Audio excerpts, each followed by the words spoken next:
کیا آپ نے کبھی سنا ہے کہ ایک پہاڑ ایسا بھی ہے جسے لوگ موت کا پہاڑ کہتے ہیں؟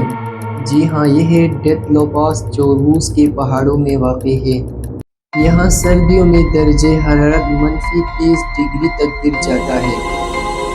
1959 میں ایک گروپ سیاح آیا تھا۔ یہ 9 نوجوان طالب علم، ان کے ساتھ تجربہ کار گائیڈ بھی تھے۔ ان سب کا مقصد سخت برفانی راستوں کو عبور حاصل کر کے اپنی مہارت ثابت کرنا تھا، لیکن وہ کبھی نہ لوٹ سکا۔ کچھ دن بعد جب تلاش شروع ہوئی تو ان کا خیمہ پھٹا ہوا ملا، جسے کسی نے اندر سے جلدی میں کاٹا ہو۔ لاشیں برف میں پھیلی ہوئی تھیں، کچھ کے کپڑے غائب تھے جیسے سردی میں اچانک بھاگ نکلے ہوں، کچھ کے جسم پر ایسے زخم تھے جیسے طاقتور جھٹکے کا اثر ہو۔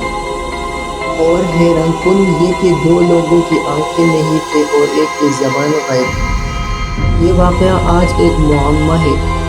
کچھ لوگوں کا ماننا ہے کہ برفانی طوفان کی وجہ سے ہوا ہے۔ حقیقت آج تک چھپی ہوئی ہے، اور ڈیتھ لو پاس کا یہ حادثہ دنیا کے سب سے بڑے پراسرار معموں میں شمار ہوتا ہے۔